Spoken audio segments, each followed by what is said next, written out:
노후 파산 막고 부의 수비수로 거듭나는 자산 관리의 모든 것. 인생의 황혼기. 왜 우리는 더 불안해지는가? 여러분, 평생 성실하게 정말 앞만 보고 달려오셨죠? 그런데 참 이상합니다. 젊을 때보다 자산은 분명 늘어났는데 왜 통장 잔고를 볼 때마다 마음 한구석은 늘 불안하기만 할까요? 이 정도면 되겠지 싶다가도 치솟는 물가와 뉴스의 경기 불황 소식을 들으면 가슴이 철렁 내려앉곤 합니다. 지금 우리 50, 60세대가 처한 상황은 매우 역설적입니다. 저는 이걸 뒤로 가는 러닝머신 위에 서 있는 형국이라고 부릅니다. 인플레이션이라는 도둑이 우리 발밑에 러닝머신을 끊임없이 뒤로 돌리고 있거든요. 가만히 서 있는 것, 은행.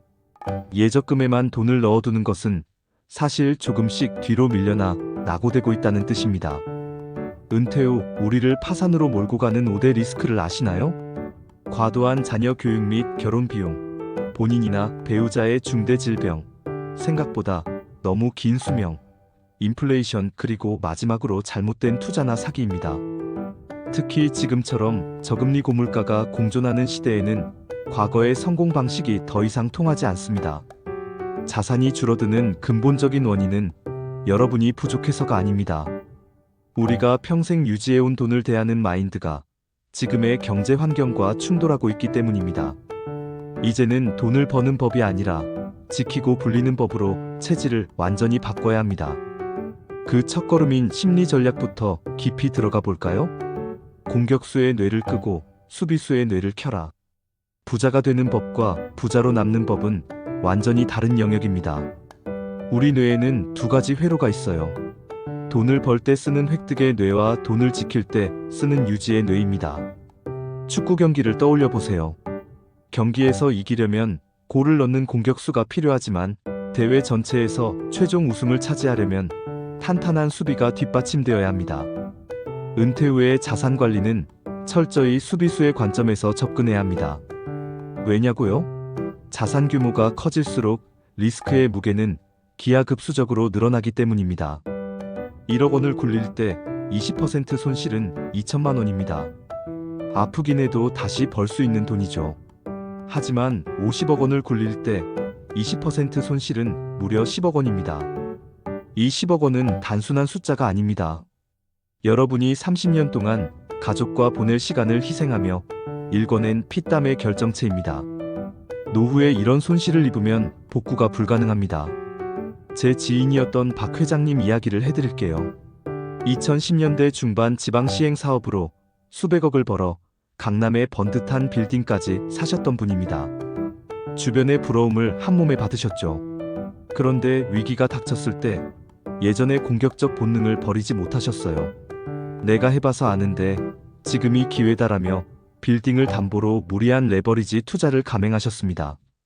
결국 금리가 치솟자 그 자부심이던 빌딩은 공매로 넘어갔고 지금은 경기도 외곽의 작은 아파트에서 밤잠을 설치며 후회하고 계십니다. 성공의 기억이 오히려 독이 된 사례죠. 이제는 초심자의 행운이나 자기 과신을 완전히 내려놓으셔야 합니다. 차갑고 냉정하게 최악의 시나리오를 대비하는 유지의 뇌를 작동시켜야 할 때입니다. 노후 파산의 주범, 자녀 리스크와 라이프 스타일 인플레이션. 사랑하는 자녀에게 다 주고 싶은 마음, 부모로서 왜 모르겠습니까? 하지만 이제는 조금 냉정해지셔야 합니다. 통계를 보면 섬뜩합니다. 현재 우리나라 2030세대 중 특별한 이유 없이 그냥 쉬는 청년이 무려 76만 명에 달합니다. 부모의 사망 신고를 미루고 연금을 몰래 타먹는 극단적인 사례가 남의 나라 이야기가 아닙니다. 준비되지 않은 상태에서 행하는 과도한 자녀 지원은 사랑이 아닙니다. 그것은 부모와 자녀 두 세대가 함께 무너지는 경제적 동반 자살 행위와 같습니다. 내 노후는 내가 책임질 테니 너희도 자립해라라고 선언하는 것이 진정한 부모의 사랑입니다. 또 다른 무서운 적은 라이프 스타일 인플레이션입니다. 심리학에는 쾌락 적응이라는 말이 있죠. 외제차를 타고 호텔 식당을 드나드는 생활에 한번 익숙해지면 수입이 반토막.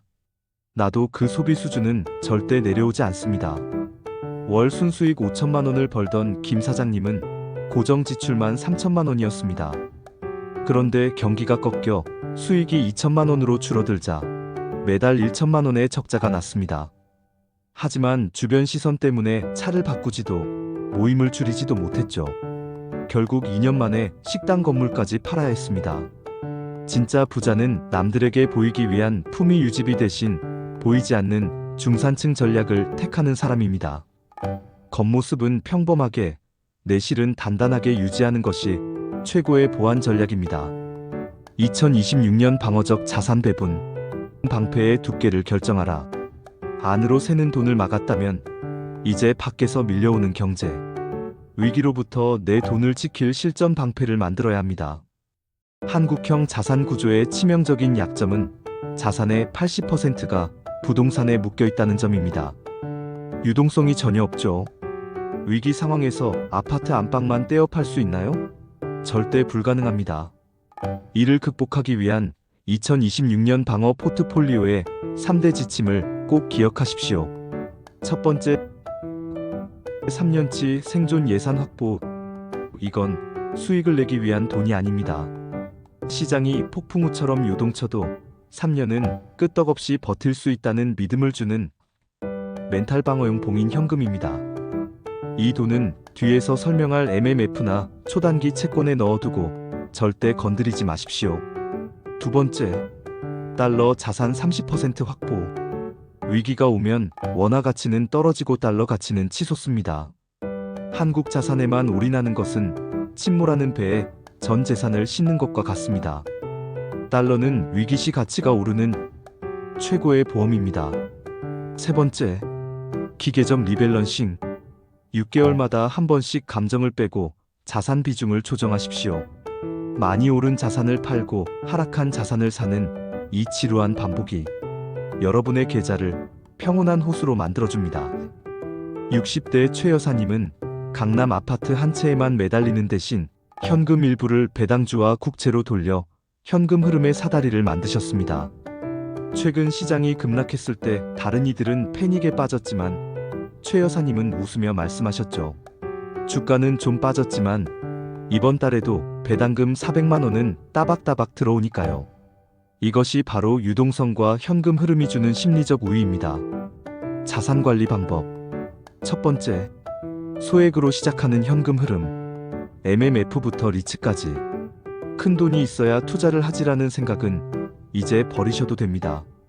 소액으로도 충분히 월급 같은 현금 파이프라인을 만들 수 있는 도구들이 아주 많습니다. MMF와 국공채 펀드. 앞서 말씀드린 3년치 생존 예산을 넣어두기에 최적입니다. 국가가 보증하는 채권 등의 투자에 원금 손실 위험이 극히 낮고 은행 보통예금처럼 언제든 꺼내 쓸 수 있습니다. 배당 ETF 안정성, 수익성 우량. 기업들의 이익을 공유받는 나만의 작은 연금입니다. 매달 혹은 분기마다 스마트폰 알람으로 배당금 입금 소식이 뜰 때의 그 뿌듯함, 이건 직접 경험해 보셔야 합니다. 자산이 스스로 일하게 만드는 첫걸음이죠. 리츠 안정성, 수익성 양호. 수십억 원이 없어도 대형 쇼핑몰이나 오피스 빌딩의 주인이 되는 마법입니다. 임대료를 배당으로 돌려받으면서 부동산 관리의 번거로움은 전문가에게 맡기는 아주 현명한 투자처입니다. 이 도구들의 핵심은 일확천금이 아닙니다. 은퇴 후 가장 무서운 정기적인 수입의 부재를 해결해준다는 점입니다. 자산관리 방법. 두 번째, ETF도 단타 치면 망한다. 음의 복리라는 함정. 그런데 말입니다. 이렇게 좋은 도구들을 손에 쥐어들여도 80%의 투자자는 실패합니다. 왜일까요? 바로 지루함과 조급함 때문입니다. 남들은 테마주로 하루 만에 연봉을 벌었다는데 내 ETF는 왜 이리 거북이 같지? 라는 비교 심리가 고개를 드는 순간 비극이 시작됩니다. 특히 세배 레버리지나 자극적인 테마주는 계좌 잔액을 지속적으로 삭제하는 독약입니다. 여기서 음의 복리라는 수학적 함정을 꼭 이해하셔야 합니다. 100원이 10% 올랐다가 다음날 10% 내리면 얼마가 될까요? 100원이 아닙니다. 99원이 됩니다. 1%가 사라진 거죠. 이 과정이 반복되면 지수는 제자리인데 내 계좌만 녹아내립니다. 단타와 투기는 확률적으로 영원히 0으로 수렴하는 게임입니다. 여러분의 의지력을 믿지 마십시오. 물리적인 장벽을 세워야 합니다. 계좌 쪼개기를 강력히 권합니다. A계좌는 노후용으로 우량 ETF만 모으고 아예 앱을 폴더 깊숙이 숨겨두거나 지워버리십시오. 그리고 자산의 딱 10%만 넣은 B계좌에서만 여러분의 투기 본능을 발산하십시오. B계좌에서 얼마를 잃든 절대 A계좌의 노후 자금에는 손대지 않는다는 철칙. 이것이 여러분의 생명줄입니다. 부자로 남는 것은 실력이자 철학의 영역이다. 우리는 1997년 IMF 외환위기라는 뼈아픈 역사를 기억합니다. 당시 고성장 낙관론에 취해 은행 예금과 부동산은 절대 안 망한다고 믿었던 수많은 분이 한순간에 무너졌죠. 그때 얻은 가장 값진 교훈은 무엇일까요? 예측 불가능한 미래를 대비하는 유일한 길은 내가 틀릴 수 있다는 겸손과 끊임없는 학습이라는 점입니다. 오늘 밤 당장 실천할 미션을 하나 드리겠습니다. 여러분의 포트폴리오를 펼쳐보세요. 그리고 여러분을 밤잠 설치게 만드는 불안한 자산, 혹은 지나치게 한 곳에 쏠린 자산을 딱 10%만 정리하십시오.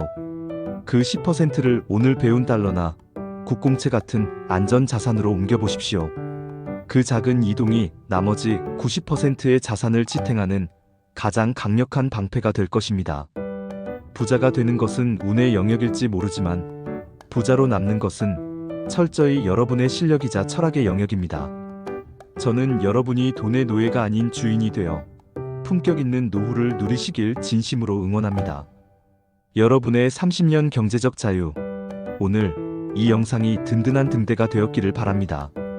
저는 다음 시간에 더 깊은 통찰로 돌아오겠습니다. 감사합니다.